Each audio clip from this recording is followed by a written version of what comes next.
ya ini Anda harus MBBKM. Jadi belajar, bergaul, bekerja samalah dengan orang-orang yang sudah sukses. Anda harus ambil tindakan sampai jadi kebiasaan menuju ke arah yang Anda impikan tadi.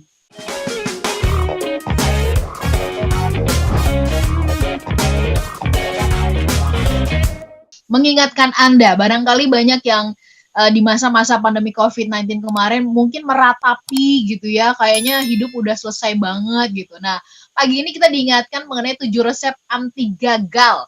Sudah ada 3 resep yang disampaikan, kita mau beralih supaya kita kekejar, nanti kita gali lebih dalam lagi. Saya sendiri banyak sekali ingin saya tanyakan kepada Pak Tung begitu. Tetapi kita masuk dulu yang keempat nih, resep yang keempat anti gagal itu apa sih Pak Tung? Silakan. Jadi 7 resep anti gagal yang keempat itu adalah kita itu MBBKM. Maksudnya apa? MBBKM. Jurus untuk namanya naik lift ataupun naik pesawat atau naik helikopter. Jurus yang sangat cepat, termasuk paling cepat. Itu adalah ketika kita jurus keempat ini. Yaitu apa? M, mulailah Anda menemukan di mana orang-orang yang sukses di bidang yang Anda ingin sukses tadi ada. Kemudian B, Anda bergaul dengan mereka. Supaya mereka senang bergaul dengan Anda, caranya bagaimana. Kemudian yang ketiga, B-nya. B-nya lagi adalah belajar dari mereka. Caranya tanya gimana supaya mereka keluar ilmunya. Kalau Anda nonton Instagram live saya ataupun Instagram TV saya, di mana saya wawancara Sandiaga Uno, wawancara AA Gim, wawancara kemarin Pak Hermanto Tanoko, ikut ya di tung.desemwaringin.tdw. Anda lihat cara saya tanya gitu ya. Seringkali saya tanya di caranya ngerekrut, caranya mempertahankan. Terus kemudian caranya ngasih saham, caranya supaya orang loyal, caranya ngetes supaya kita tahu bahwa dia itu istilahnya orangnya bisa dipercaya atau tidak gitu ya. Terus prinsip-prinsip sampai cara menyelesaikan dengan damai gitu.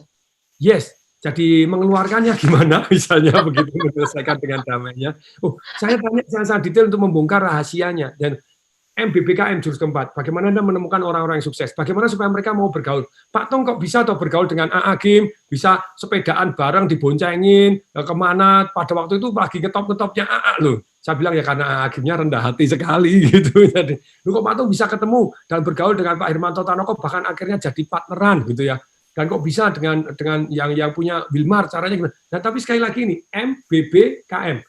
Bagaimana kita menemukan orang-orang itu ada, itu penting sekali ilmunya. Kemudian yang kedua, B-nya supaya mereka mau bergaul dengan kita, B-nya lagi supaya kita bisa belajar dari mereka, MBB, kemudian K, supaya kita bisa kerjasama dengan mereka, M, supaya kita bisa saling mempekerjakan, M, mempekerjakan orang-orang yang jauh lebih hebat dibanding kita.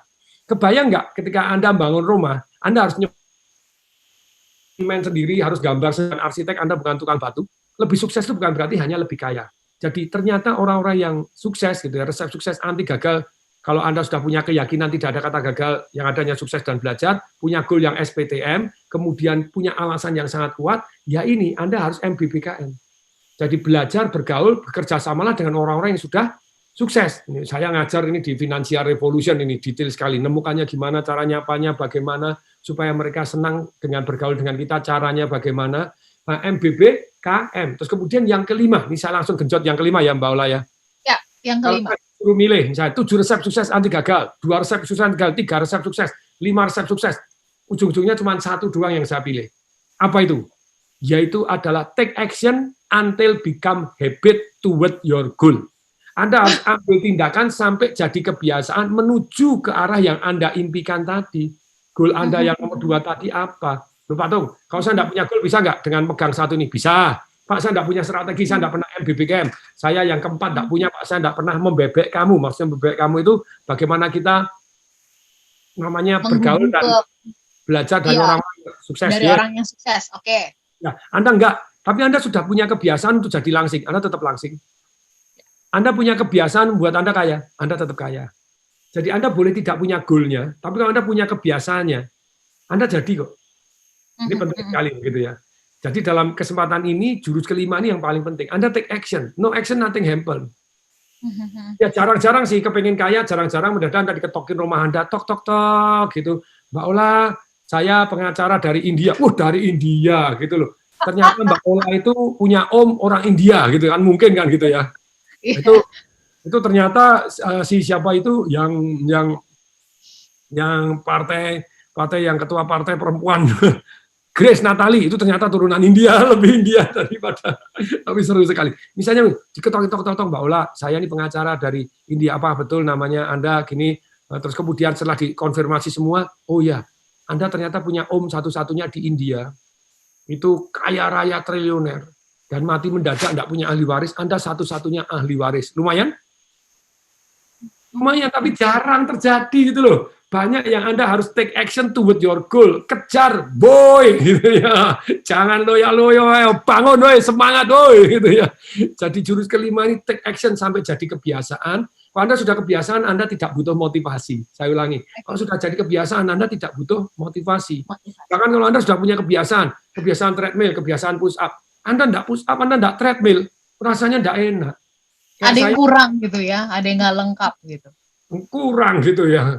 Nah ini yang nomor 5 ini penting sekali. Sekarang kita nomor 6 ya. Nanti kita bahas. Nomor 6. Nomor 6, kita perlu satu yang namanya peka, monitor, dan lapor.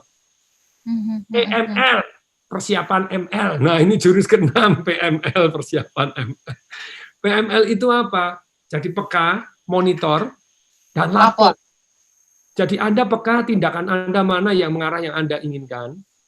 Anda monitor dari hasilnya seperti apa. Kemudian Anda laporkan action Anda. Saya ulangi. Ketika Anda kepengen langsing, jurus yang paling sederhana adalah nimbang.